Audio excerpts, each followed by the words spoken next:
Es una frase muy común, es una frase muy típica dentro del mundo cristiano, por decirlo de alguna manera. Tenemos los gobernantes que nos merecemos. ¿Has escuchado alguna vez esta frase? ¿La has mencionado tú? En la Biblia encontramos principios que nos llaman a asumir nuestra responsabilidad como ciudadanos y como pueblo de Dios. Y muchas veces los gobiernos reflejan el estado moral, espiritual y ético de la sociedad que los elige o permite que gobiernen. Esto lo vemos en el Antiguo Testamento, donde el pueblo de Israel recibía líderes según su obediencia o desobediencia a Dios. Jueces capítulo 2, versículo 11. El pueblo pecaba y se alejaba de Dios y como resultado surgían líderes opresores que traían sufrimiento. Cuando se arrepentían, Dios levantaba jueces justos para liberarlos. Entonces Jehová, dice la palabra, les levantó jueces que los librasen de la mano de los que los despojaban. Esto nos enseña que cuando tú y yo, como sociedad, nos alejamos de los valores de Dios, es decir, de la justicia, de la verdad, del amor, podemos sufrir las consecuencias a través de liderazgos corruptos o ineficientes. Y esto está pasando hoy en día. Hay una responsabilidad colectiva, no solo por la parte del gobierno, sino por nuestra parte también. La palabra de Dios nos recuerda que Él tiene control sobre los gobiernos, aunque permite que las decisiones humanas tengan su curso. Romanos capítulo 13, versículo 1. Sométase toda persona a las autoridades superiores, porque no hay autoridad sino de parte de Dios, y las que hay, por Dios han sido establecidas. Si bien Dios permite que los gobernantes estén en su lugar, también nos llama a nosotros a ser responsables con nuestro papel en la sociedad, ya sea participando en elecciones, promoviendo la justicia o siendo luz y sal en nuestra comunidad. Como seguidores de Cristo, como discípulos de Cristo, no debemos conformarnos ni criticar únicamente. La palabra de Dios nos llama a orar por nuestros líderes, independientemente de si estamos de acuerdo o no con ellos. Pablo lo escribía así en la primera carta a Timoteo, capítulo 2, versículo 1 y 2. Exhorto ante todo a que se hagan rogativas, oraciones, peticiones y acciones de gracias por todos los hombres, por los reyes y por todos los que están en eminencia, para que vivamos quieta y reposadamente en toda piedad y honestidad. Orar por nuestros gobernantes no solo los beneficia a ellos, sino que transforma nuestro corazón, los llena de paz y de esperanza. Pero siendo sinceros, yo puedo orar a Dios porque quite un gobierno que está oprimiendo al pueblo. Claro que puedo orar. Puedo orar a Dios que haga justicia y que quite gobiernos y ponga gobiernos. El problema es que no lo hacemos. Y tenemos los gobiernos que nos merecemos. Tenemos los gobernantes que nos merecemos. El cambio comienza en nosotros. Si deseamos tener líderes justos y gobiernos íntegros, el cambio debe comenzar en nuestro corazón y en nuestras acciones. Estamos llamados a vivir con integridad. Tenemos que ser ejemplo en nuestra familia y en nuestra comunidad. Segundo libro de Crónicas, capítulo 7, verso 14. Si se humillare mi pueblo, sobre el cual mi nombre es invocado, y oraren y buscaren mi rostro, y se convirtieren de sus malos caminos, entonces yo oiré desde los cielos, y perdonaré sus pecados, y sanaré su tierra. ¿Por qué Dios no oye desde los cielos? Porque tú y yo no nos hemos humillado. Porque tú y yo no invocamos el nombre de Dios. Porque tú y yo no oramos. Porque tú y yo no buscamos el rostro de Dios. Porque tú y yo no nos convertimos de nuestros malos caminos. Cuando hagamos eso, entonces Dios oirá desde los cielos y va a perdonar nuestros pecados y va a sanar nuestra tierra. Esto es una promesa. Y esta promesa nos recuerda que el arrepentimiento trae bendición y restauración, incluso en el gobierno. Como te decía, los gobiernos y gobernantes son, en muchos casos, un reflejo de nuestra sociedad y de nuestras prioridades como pueblo. Si anhelamos cambios, debemos comenzar con oración. Debemos comenzar con arrepentimiento, con acciones. Y Dios nos está llamando a ser luz en un mundo oscuro. Tenemos que influir positivamente en nuestro entorno. Así alumbre vuestra luz, decía Jesús, Mateo capítulo 5, verso 16. Así alumbre vuestra luz delante de los hombres, para que vean vuestras buenas obras y glorifiquen a vuestro Padre que está en los cielos. Trabajemos para merecer líderes juntos. Líderes que hagan la voluntad de Dios. Líderes justos. Líderes que claman a Dios. Líderes que viven en obediencia a los mandamientos de Dios. ¿Por qué será que las democracias modernas no eligen dirigentes justos y temerosos de Dios? Qué interesante, ¿verdad? La tierra ha sido gobernada por reyes, por reinas, por faraones, por dictadores durante la mayor parte de su historia, y los pueblos no han tenido voz en las decisiones sobre las leyes que los regían y sobre quienes los promulgaban. ¿Qué hacían esos gobernantes? Imponían sus leyes. El hombre de común pagaba impuestos por su trabajo, era reclutado para prestar servicio militar, estaba sujeto de mil maneras a los gobernantes de la tierra, hasta que surgió la democracia moderna. Los habitantes de muchos países tienen la oportunidad de elegir a sus gobernantes, otros no. De hecho, el otro día leíamos una noticia curiosa de Qatar, que no quieren que haya elecciones, quieren quitar el derecho a voto, claro, para que gobiernen siempre los mismos, para que nadie les quite del gobierno. Y eso se va a llevar a cabo en muchos países. Esa es la democracia que van a establecer estos gobiernos. Que no haya oposiciones, que yo pueda gobernar siempre sin rendir cuentas a nadie. Esto ya se está moviendo en Emiratos Árabes, en Qatar. Esto me recuerda a las películas de Hollywood. A mí me encantan las películas de Hollywood. No todas, pero siempre he disfrutado de una buena película. Y más si es de los años 70, 80, principios de 90. El resto ya no me gusta. Yo siempre a mi esposa le digo, yo es que me he quedado en las películas de los años 80. Y qué curioso que en esa época y ahora hay muchas películas donde siempre hay corrupción, ¿verdad? Y en varias series, por ejemplo, en varias películas, sale a la luz que cierto gobernante que se va a presentar a unas elecciones, pues tenía un pasado oscuro, turbio, ¿no? Y de repente, para quitarse a los rivales, desaparecen, ¿no? Hoy ha desaparecido el rival político de este que está luchando por la candidatura. Esto también lo hemos visto en muchos países. Esto está pasando en Venezuela. Esto pasa en Bolivia. Esto pasa en muchos países en Oriente. ¿A quiénes estamos eligiendo? ¿Estamos eligiendo líderes dedicados a construir una sociedad justa, equitativa, temerosa de Dios? ¿Qué revelan nuestras elecciones de líderes sobre nosotros mismos? La historia del rey Saúl, lo creas o no, tiene un mensaje. No quiero meterlo en lo político, ¿no? Pero creas o no, hay cosas políticas interesantes. Yo te invito a que leas primer libro de Samuel, capítulo 8. Aconteció que habiendo Samuel envejecido, puso a sus hijos por jueces sobre Israel. Pero no anduvieron los hijos por los caminos de su padre, porque antes se volvieron tras la avaricia, dejándose sobornar y pervirtiendo el derecho. Así dice la palabra. Samuel,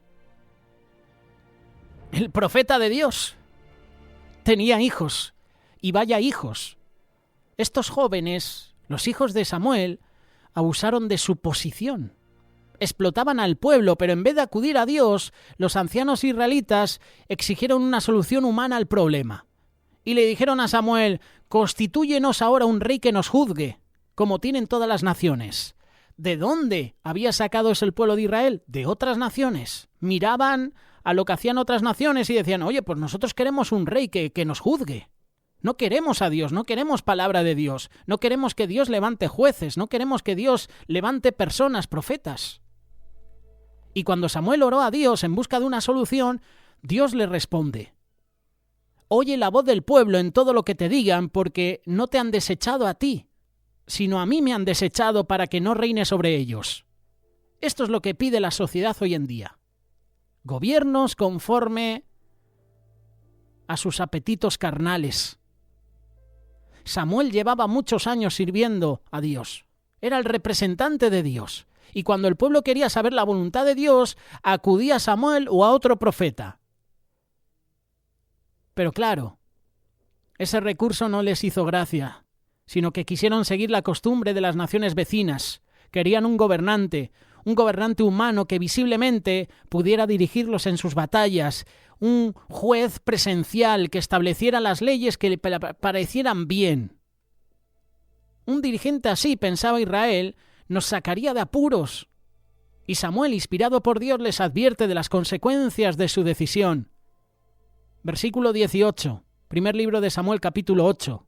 «Clamaréis aquel día a causa de vuestro rey que os habréis elegido, mas el Eterno no os responderá en aquel día». Y los israelitas recibieron al líder que merecían. La historia de la elección de Saúl también tiene algunos temas interesantes. Saúl reunía todas las cualidades aparentes para ser rey. Mira lo que dice la palabra sobre Saúl. Había un varón de Benjamín, hombre valeroso, el cual se llamaba Cis, hijo de Abiel, hijo de Zeror, hijo de Becorat, hijo de Afía, hijo de un benjamita.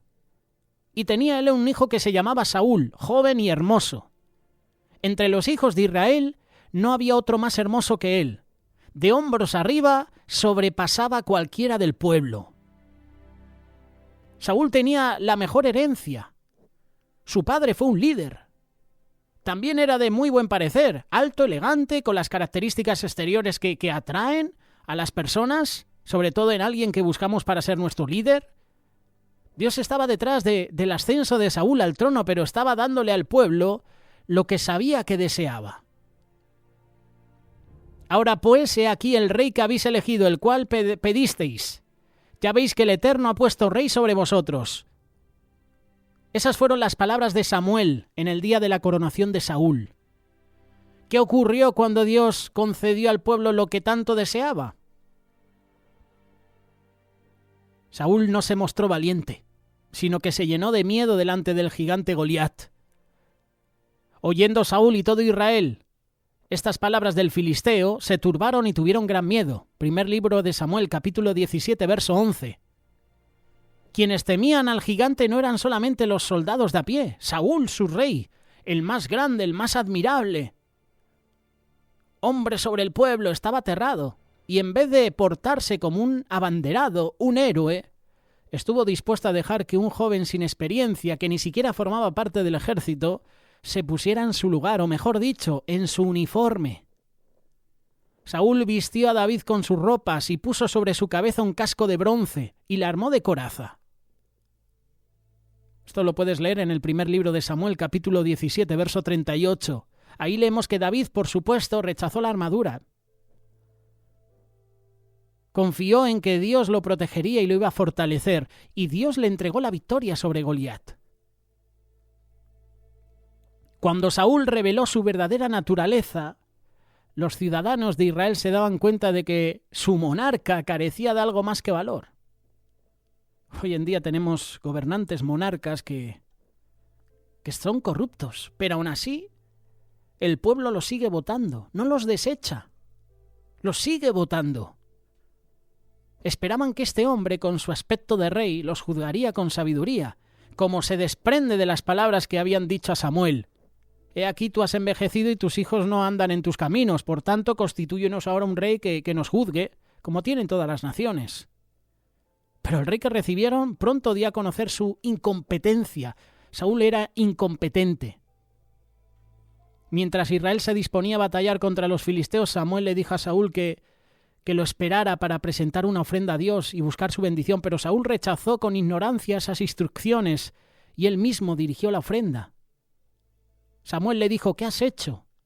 Y la respuesta de Saúl fue: vi que el pueblo se me desertaba, se me echaba encima, y que tú no venías dentro del plazo señalado, y que los filisteos estaban reunidos en Micmas, y me dije: ahora descenderán los filisteos contra mí a Gilgal, y no he implorado el favor del Eterno.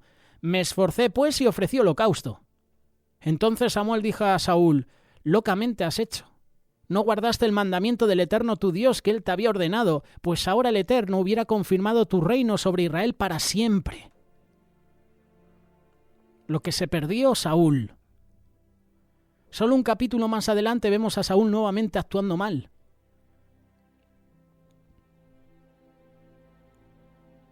¿Sabes lo que hizo Saúl? Mandó un ejército. Mandó al ejército a ayunar en un día de batalla. Y leemos que los hombres de Israel fueron puestos en apuro aquel día porque Saúl había juramentado al pueblo diciendo: cualquiera que coma pan antes de caer la noche, antes que haya tomado venganza de mis enemigos, sea maldito. Y todo el pueblo no había probado pan. ¿Cómo vas a ir a la guerra sin haber comido?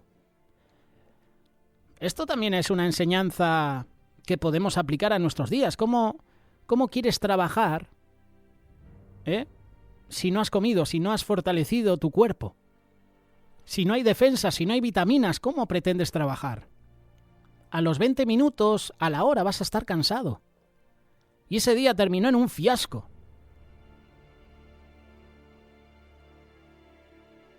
Jonatán, su hijo, se enteró con incredulidad de la orden decretada por su padre. Qué increíble, es el hijo. Al menos el hijo Jonatán tenía 2 dedos de frente. El padre estaba encolerizado. El padre había perdido la noción del tiempo. El rey sabio que los israelitas habían esperado se había convertido en una amenaza para su propio pueblo. Recibieron lo que merecieron. Israel recibió lo que mereció. En vez de la fortaleza que su pueblo esperaba, Saúl mostró cobardía. En vez de sabiduría, mostró necedad. En vez de misericordia, Saúl manifestó un carácter vengativo. Los israelitas recibieron el rey que merecían. Y nosotros estamos mereciendo estos gobernantes, porque estamos apartando a Dios de todos los lugares. No queremos a Dios. No queremos que Dios nos diga lo que está mal, lo que está bien. Y lo desechamos. No queremos rendir cuentas a Dios. Muerto Saúl, Dios estableció a David como rey. Y mira lo que dijo Dios a Samuel: el Eterno no mira lo que mira el hombre, pues el hombre mira lo que está delante de sus ojos, pero el Eterno mira el corazón. La propia familia de David le desechó, pero Dios no. Un gobernante que los israelitas merecieron, que tenía solamente la apariencia de un buen líder guiado por Dios, terminó en el fracaso. En cambio, un hombre, un pastor de ovejas, un hombre realmente bueno, conforme a los deseos de Dios, llegó a ser el rey humano más grande en la historia de Israel. Con el auge ahora de la democracia moderna, nos hemos hecho la ilusión de que nosotros mismos podemos elegir a los mejores líderes. Buscamos personas que respondan a la imagen de lo que debe ser un líder. ¿Es simpático? ¿Es alguien que nos motiva para querer seguirlo? ¿Se expresa bien? ¿Trata los temas que nos interesan personalmente? ¿Defiende nuestros valores? Los ciudadanos de países democráticos eligen a los candidatos que les parecen más llamativos, pero en el fondo la mayoría sabe que cada opción implica transigir con su propia conciencia. Tienen la esperanza, pero intuyen, aunque sea vagamente. No podemos confiar plenamente en los líderes.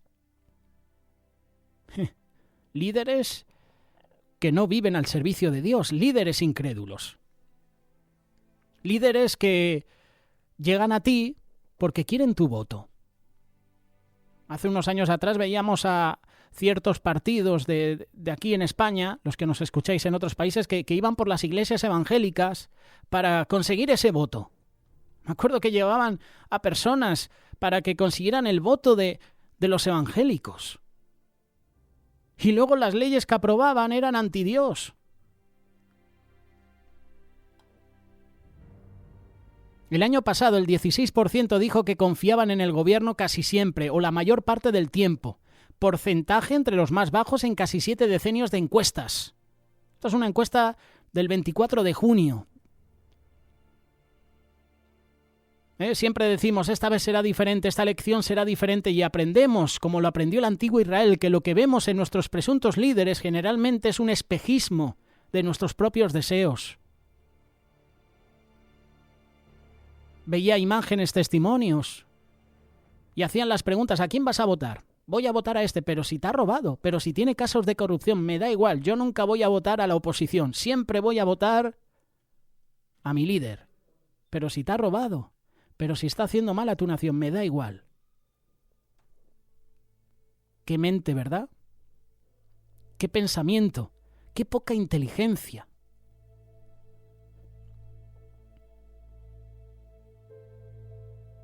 La vida en el mundo moderno, especialmente en el occidental, es mejor que la vida de los pueblos durante toda la historia. Hay quienes atribuyen esa mejora a la sabiduría, a la capacidad del hombre, pero tú y yo sabemos que la verdadera razón de la prosperidad, por ejemplo, de los Estados Unidos y de las naciones descendientes de los británicos, radica en la promesa hecha por Dios hace años. Esa promesa que Dios hizo a Abraham, esa promesa es la que concedía riqueza y prosperidad sin igual en toda la historia. Esas naciones heredaron un marco de valores que en gran parte eran bíblicos. Y pese a su constante rebeldía contra esos valores, siguen recibiendo beneficios. Y es triste que en vez de acercarse más al Dios que los ha bendecido y de suplicarle que guíe a sus naciones, líderes para que sigan sus caminos, como pueblo le han dado la espalda a Dios. Mi pueblo no oyó mi voz, e Israel no me quiso a mí. Los dejé por tanto a la dureza de su corazón, caminaron en sus propios consejos. Oh, si me hubiera oído mi pueblo, si en mis caminos hubieran dado Israel. En un momento habría yo derribado a sus enemigos y vuelto mi mano contra sus adversarios. Palabras de David. Salmo 81, versículo 11.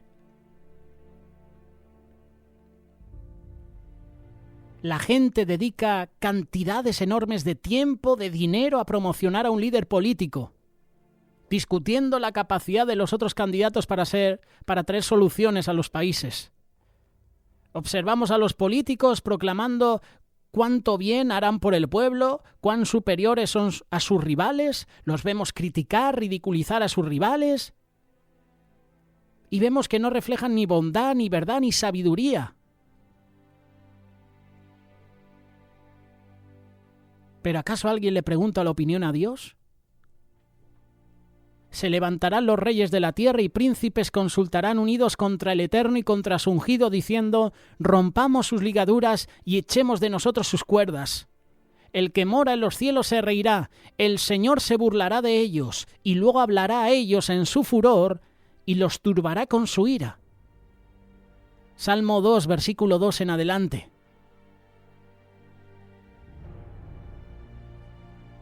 La buena noticia es que pronto llegará el día cuando este mundo tendrá un líder escogido por Dios.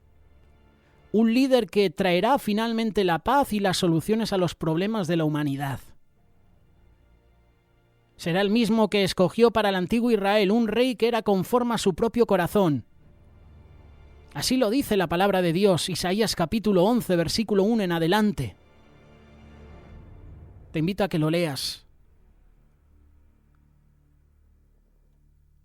Acontecerá en aquel tiempo que la raíz de Isaí, la cual estará puesta por pendón a los pueblos, será buscada por las gentes, y su habitación será gloriosa. Las apariencias engañan, pero Jesucristo, como Rey de Reyes, no juzgará según las apariencias, sino según el corazón. Guiará con verdad, con amor, con misericordia, con bondad. En su reinado enseñará a la humanidad a quitarse esa mentalidad carnal que le hace rechazarlo. Gobernará de tal manera que la humanidad querrá obedecerle y someterse a él.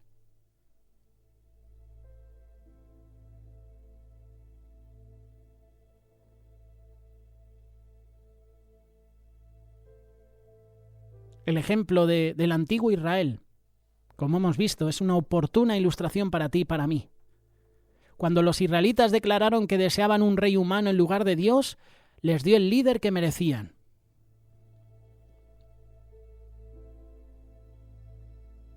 ¿Y nosotros qué estamos pidiendo? No desechemos a Dios. No le deseches. Hoy muchas naciones viven sin Dios y ahí están las consecuencias. Hay otras que poco a poco están levantando su voz. Hay otras naciones que están poniendo a Dios en primer lugar y Dios las está prosperando, las está bendiciendo. No quites a Dios de tu vida. No quites a Dios de tu familia, de tu hogar. Como dijo Josué, mas mi casa y yo serviremos a Jehová, que tú y tu casa sirváis a Jehová, que tú, tu esposa, tu esposo, tus hijos sirváis a Jehová. Y yo te digo una cosa, serás prosperado, serás bendecido. Si la apartas de tu vida, de tu casa, de tu hogar, si la apartas de tu trabajo, de tu ministerio, te digo la verdad, eso va a ser un fracaso. No quitemos a Dios de nuestras vidas. No quitemos a Dios de nuestra sociedad. Levantemos el nombre de Cristo en alto. Y el Señor sanará nuestra tierra. Como hemos leído al principio, nos tenemos que humillar, nos tenemos que arrepentir, tenemos que ponernos a cuentas con Dios, buscarle a Él. Si se humillara mi pueblo, sobre el cual mi nombre es invocado, y oraren y buscaren mi rostro, y se convirtieren de sus malos caminos, entonces yo iré desde los cielos, perdonaré sus pecados y sanaré su tierra.